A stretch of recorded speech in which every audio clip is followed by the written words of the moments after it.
Hey guys, Argent here, with a reactionary review of Revenge of the Sith, completing the prequel trilogy. I actually have a fair amount to say about this movie. Before we begin, Palpatine did nothing wrong, General Grievous did nothing wrong, and Grand Admiral Thrawn did nothing wrong. The Empire did nothing wrong either. Big fans of all of the above.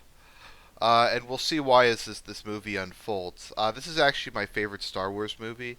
I think people were completely unfair to it when it came out, largely because the first two movies sucked so hard. Uh, Revenge of the Sith basically solved most of the problems of the first two movies, even retroactively. It did its absolute best to bring this disaster of a trilogy to a respectable close. And it is one of my all-time favorite movies. So let's get into it, shall we? So, Revenge of the Sith opens 3 years after Attack of the Clones, in which the Galactic Civil War has been going on endlessly. Presumably, the Republic used the clone army as a basis and started recruiting people, because otherwise, there's no way in hell that 300,000 clones could face off of a trillion battle droids. Um, that's not really doesn't seem to be a big concern though with this film. The Star Wars films, despite their immense focus on the political, don't really like to include historical or uh, political details about how anything actually works, which is to their detriment. I mean, there's a world they could have really spent more time building, but instead they just kind of had to insert more random crap or long, boring dialogue scenes that go on. They really could have fixed a lot of these problems just by inserting a couple of lines of dialogue here and there, like just explaining shit, but they don't want to. So the film opens with General Grievous, the supreme commander of the Confederacy's armed forces, attacking Coruscant and succeeding in kidnapping the Chancellor. Now it's kind of interesting. The General Grievous is a very fascinating, complex character who is basically treated as a cartoon villain in the movie. They even give him an Eastern European accent to try to make him into like a mustache twirling Dracula wannabe. So General Grievous is a member of the reptilian Kelash species. The mask that he wears is extremely similar to what his original face looked like. As part of their species, I believe they grew bony or skinny face plates, more or less, that somewhat resembled what he wears now. If you notice the odd look of his eyes and the skin around his eyes, that's because they're not a a mammalian species. They're a reptilian species. So he was born Kwame Shalala, um, and he was a Kalish from the planet Kelly, which was an extremely violent, a violent, famine-stricken, poverty-ridden world, one of the worst planets in the galaxy. And they were invaded by an insectoid race called the Huck, um, and and they had been basically dominating, enslaving, and mass murdering his people for generations. General Grievous was a young warrior who eventually became a chieftain who resolved to. I'm just calling him General Grievous because I can't pronounce his native name. But yeah, he was a young chieftain who united his people together with the love of his life, who was a female Kalish who was a swordswoman. General Grievous, interestingly enough, was a rifleman, skilled in the use of pre-laser slug throwing weapons, and the love of his life was a swordswoman, which is part of the reason he adopted swords after her death as a tribute to her. General Grievous's entire life was defined by service and love of his people, revering the traditions of his ancestors, and loving or grieving for his lost love. In other words, General Grievous was kind of a pretty stand-up guy, and yet in this movie he's turned into being a cartoon villain, because anything remotely traditionalist is bad in Star Wars. Anyway, so General Grievous was able to kick the Huck off of his planet, and in return he invaded their home world and conquered them. The Huck turned to the Galactic Republic, and as with all good Swipples, the Galactic Republic somehow were able to, through blockades and economic warfare, probably from the Galactic Reserve, devaluing the Kaleesh bonds, which were used to fund their war against the Huck, were driven back to their homeworld. Um, so yeah, the Kaleesh were driven back, and even after they surrendered, the Jedi, um, who drove them back, took part in a blockade, which led to even more widespread starvation and was basically a form of genocide against the Kaleesh people. So, um, during this time period, the love of General Grievous's life, the women he loved more than his own existence, the swordswoman who had helped him rid his planet of the invaders, was killed, and he changed his name to Grievous as a sign for his unending sorrow. He took 10 wives, but none of them brought him any satisfaction, and he would live the rest of his life in a state of constant depression over his lost love and the horrible condition of his people. Despite being mortally wounded during a bomb or some sort of attack, he consented to become a cyborg at the behest of Count Dooku in exchange for all his people's debts being forgiven and the Confederacy providing them with food and resources so that they wouldn't be starving anymore.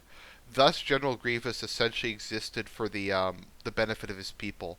From what I've been able to gather, he was also very much into the ancestral religion of his people, which was, well, worshipping their ancestors and embodying their spirits. So General Grievous is kind of like just a heroic figure, but in this movie, because George Lucas, ironically enough, hates anyone who's not human in the Star Wars films, he gets the short end of the stick and just becomes generically evil. So he has a completely legitimate reason to hate the Republic because they tried to exterminate his race, and he has a perfectly legitimate reason to be serving the Confederacy. So he kidnaps Palpatine, and Anakin and Obi-Wan are dispatched to save him. We're treated to one of the greatest, probably, ship battles in cinematic history. It's excellent. It's very kind of realistic, very kind of dirty. It's not kind of the clean and sterile approach to ship combat we get in the original Star Wars films. This one feels a lot more like kind of like a 19th century gun battle between warships. I really like it, and we get Obi-Wan and Anakin going through the debris field in the various ships. So they manage to make it to the command ship, which is not named but is hilarious because General Grievous's command ship is called the Invisible Hand, which is an awesome name, and it's a reference, of course, to Adam Smith's Invisible Hand, because the Confederacy is a corporate empire. So, while on the flagship, they succeed in driving off General Grievous and rescuing the Chancellor while at the same time killing Count Dooku. By this point in time, Palpatine has realized that Count Dooku is increasingly becoming a liability, and Palpatine is worried that Dooku will either attempt to overthrow him or will be a liability once he forms the Galactic Empire, as Dooku is the only one who knows that he is also the leader of the Separatists. So he has decided Anakin will be his successor, if you will, and his sidekick, because Anakin has idealized him since childhood and views him as a father figure. So he manages to convince Anakin in quite an excellent scene of killing Count Dooku, and they probably should have just taken him and interrogated him. Um, and the invisible hand explodes while crashing into the planet Coruscant. The Jedi succeed in getting out along with the Supreme Chancellor. We are then treated to Anakin re-meeting Padme, where it turns out that Padme is planning to resign from the Senate in order to care for their first child. So, as kind of I go through these movies, I find Anakin to be more and more sympathetic. Basically, he came from nothing. He became like a warrior elite who is personally brave to the point of foolishness. Um, he realized what a load of shit the galactic democracy was, and just how crappy it was. He found a hot woman, married children with her. So in other words, he basically did everything that a male of a different age is supposed to do, and Padme decides to kind of abandon her Swipple um, liberal political career to become a mother and raise the next generation. So, in other words, Anakin and Padme have a more or less traditional relationship, which is a kind of a code word for evil. Evil, racism, or I guess sexism in this case. But anyways, yeah, so they share a kiss. Elsewhere, Grievous is meeting the leaders of the Separatists, and they receive orders from Darth Sidious, who tells them to move to a suspicious planet in the middle of nowhere. Um, and there they're going to receive instructions that will lead to their final victory in the war. Let's see here. So Palpatine tells them that he has a more powerful apprentice who will come to Mustafar and lead them to victory. By this point in time, all the Separatists have noticeably aged, and they have grown tired of the endless war. How the Separatists haven't been able to win with their limitless soldiers and immense wealth, I don't know. I guess they're just incompetent. It's never really explained. So back on Coruscant, Anakin awakens in a panic, covered in sweat. He has a dream that Padme is going to die giving birth to children. And this is bad because Anakin is indulging in kind of like what a traditional male is supposed to do. He's worried that his mate, who he loves, and his offspring will both die, and this makes him evil. Because engaging in what's natural and ordained by God is bad in the Star Wars universe, and instead of getting married and having kids, he should have been, I don't know, fighting for droid rights or some crap like that. So yeah, so he goes to talk to Chancellor Palpatine because Chancellor Palpatine is based, and Chancellor Palpatine states that let's go watch this opera. So they go and watch this extremely trippy opera. Palpatine appoints Anakin to be part of the Jedi Council, but they refuse to grant him the rank of Master because they're douchebags. Really, that's the only reason. Um, Obi-Wan tells Anakin that the Council wants Anakin to report on all the Chancellor's dealings, especially spying on him. Anakin is upset and betrayed. Jedi are basically douches, and Palpatine's really the only guy other than Padme who's ever been nice to him.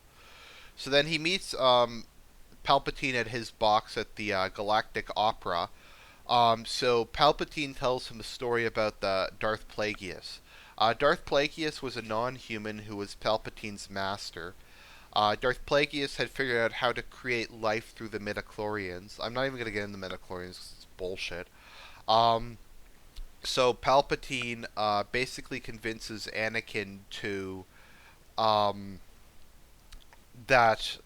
it's very strongly implied that Anakin, because it's implied that Anakin's mother was a virgin, or at least hadn't had recent sex with a man when she gave birth to him. It's implied that Anakin was created through the midichlorians and is thus the chosen one, and is thus pretty much the strongest Jedi who will ever exist, and this is largely proved. He loses much of his Force powers, though, um, when his body gets cut off, because robots just have less of a connection to the Force. There's less organic matter to connect them to it. Droids have no presence in the Force. Okay, so yeah, so he tells Anakin that Darth Plagueis could do that. He could also use the dark side of the Force to sustain life and to prevent the people he loves. This is because Palpatine knows about Anakin's dreams, because Anakin previously confided into them. And uh, he's able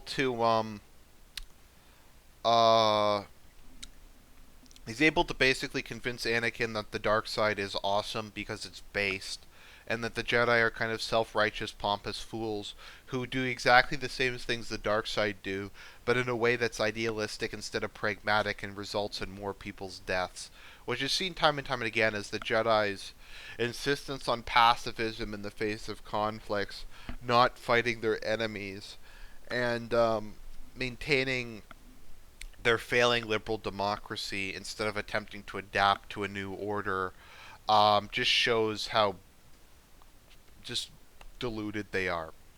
Also, their whole celibacy thing ensures that more Jedi won't be born. So Anakin tries to defend the Jedi by saying they use their powers for good, but Palpatine argues good is only a point of view, noting in almost every conceivable way, including a quest for power, the Sith and Jedi are almost exactly alike. Um, okay, let's see here. So Anakin and Palpatine basically have their conversation. Palpatine basically explains to him to the Jedi, and Anakin's more or less switch sides at this point in time. So, after okay, Palpatine talks about how he killed Darth Plagueis in his sleep, saying ironically enough that that Darth Plagueis, despite his ability to stop others from dying, could not prevent his own death. So Anakin relays the information about the location of General Grievous that he received from the Chancellor. Um, let's see here. So Anakin wants to go and fight General Grievous, but the Council instead sends Obi-Wan. Um, let's see here. So Obi-Wan goes to Ubuntu and kills General Grievous in a comedic fashion, ending one of the lives of the universe's greatest fighters, who all his life only fought on behalf of the woman he loved, his people's to end his people's suffering, and eventually for the independence of a group of systems that wanted nothing to do with the Republic. And yet he's an evil because he's non-human, which makes the whole liberal message of the Star Wars movies even funnier. Let's see here. So Obi-Wan kills General Grievous in a comedic fashion. General Grievous dies and is one of the most disappointing movie villains of all time. Um, Not that much more to add. Just General Grievous, we salute you. You were based as fuck. Back on the planet Coruscant, Anakin tells the uh, Jedi Council, I'm pretty sure that the Chancellor's a Sith. I mean, it's kind of obvious, guys. And they're like, well, yeah, we probably should have figured that one out years ago. But I guess we'll go deal with it now. So Mace Windu, aka Samuel L. Jackson, who I don't know why is in this movie, um, brings a couple of Jedi with him, and they go to the Chancellor's office and confront the Chancellor. So Palpatine states the obvious that I was duly elected and appointed, and as guardians of the rule of law, you should accept that I'm the leader of the Republic. And Mace Windu's like, no, in this one situation, we don't accept you that you're the leader of the public, and we're going to kill you, and we're going to perform a coup and take over the Republic. So Palpatine basically fights them off. Let's see here. He So there's a big fight. Palpatine loses. Whether or not he loses on purpose, who blocks it with his lightsaber, and Mace Windu reflects the lightning back, and that is what withers Palpatine and makes him look kind of like Satan.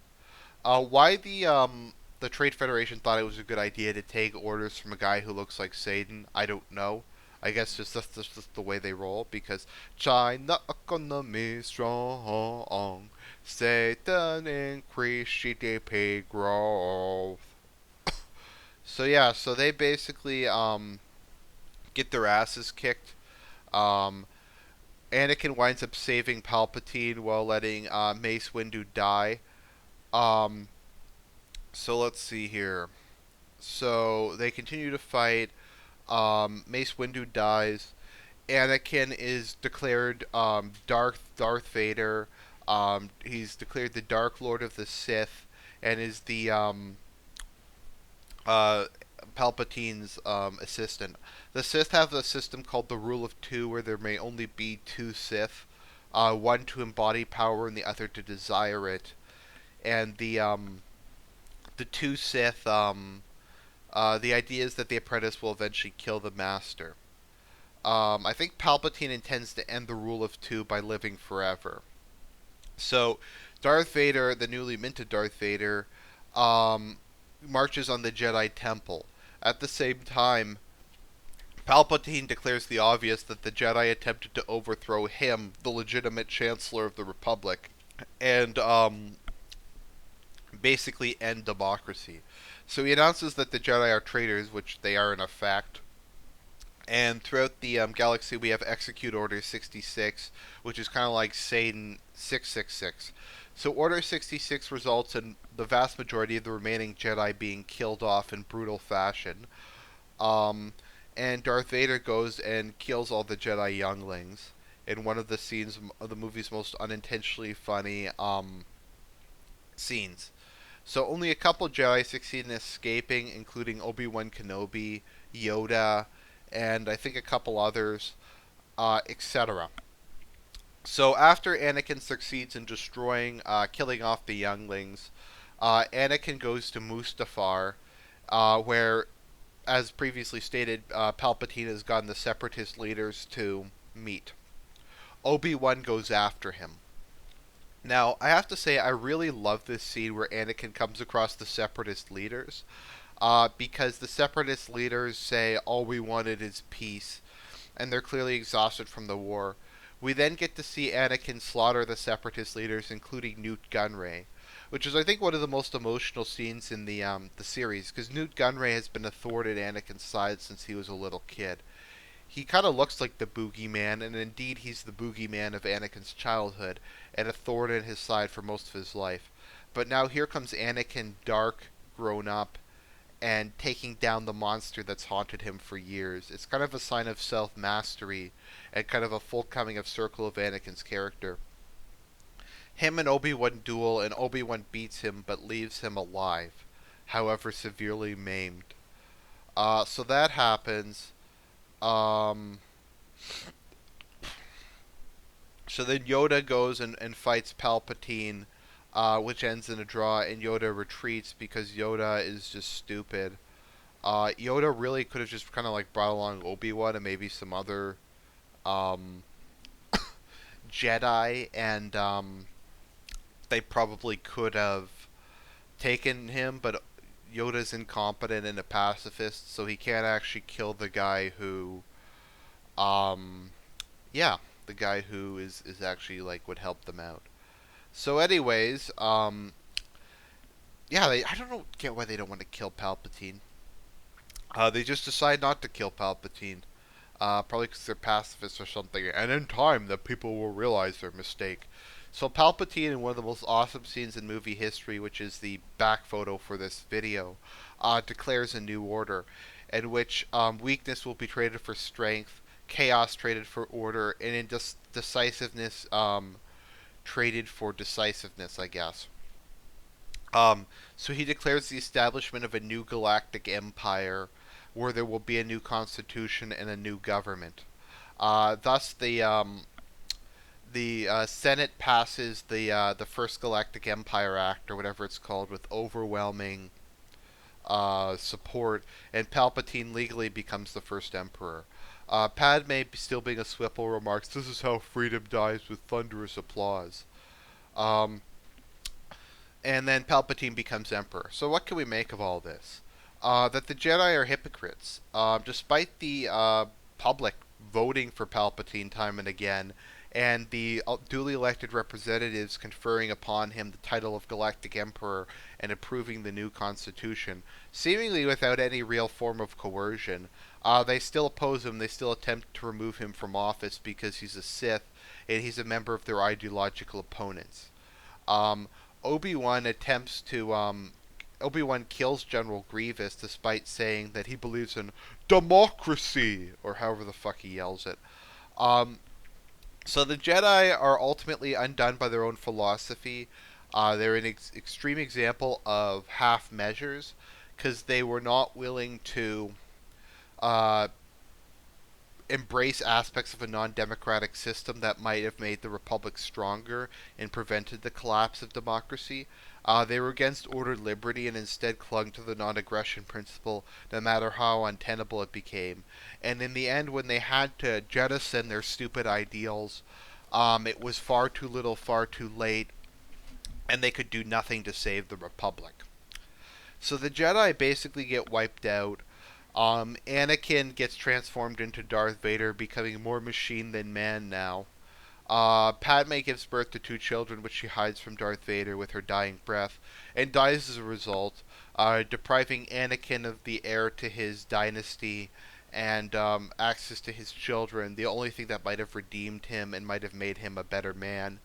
But he can't have his children because of reasons. Because he's an evil fascist, and evil fascists can't be allowed to raise children. They have to be taken away by like some kind of state organization. See, Anakin was a member of UKIP, the United. Um, I don't fucking know. He was a member of some organization called UKIP, and they had his children taken away from him as a result by some kind of like state-run uh, child protection act or something to that effect. So Anakin has his children taken away from him. He becomes Palpatine's second in command. Palpatine begins to create a strong, unified state built around himself that will come to embrace human supremacy. That is a patriarchal, human-dominated government that will ensure peace, order, and good government for the rest of the duration of his empire, as we will see once we get to A New Hope. Why is the Empire bad? I don't actually know. Basically, the Empire is bad because muff feelings and because they build a super weapon and start blowing planets up. That seems about it. They don't really seem that bad or that different from any other real world government, aside from the death weapon that can blow entire planets up. Even so, we'll get into that more in A New Hope, but the Empire seems evil mainly due to their embracement of values that are different than the various ideological natures really ever explored in this or any of the other Star Wars movies. It's just so yeah. So that is the Star Wars prequels. So what can we learn from all of this? We can learn that the most democratic thing possible is not letting people vote, not respecting their decisions, and not letting people secede if they vote to secede. We've learned that the non-aggression principle doesn't work when you're trying to run a galactic republic. That the government does in fact need a centralized army to a certain extent. That there needs to be a balance of power between the federal and provincial and local levels of government. That people naturally like strong leadership and hate chaos, and that most of the people who despise strong leadership tend to come from parts of the galaxy or the world in which there's a high trust society in which strong leadership is just not as necessary. But they don't really realize the reason, and so they try to impose their high trust views on people who are not ready for it, or people who just it doesn't really work for. So I think that pretty much sums up the Star Wars prequels. Palpatine did nothing wrong. I'll get to the original trilogy eventually. I just kind of wanted to get these three done. This is Argent Templar signing out.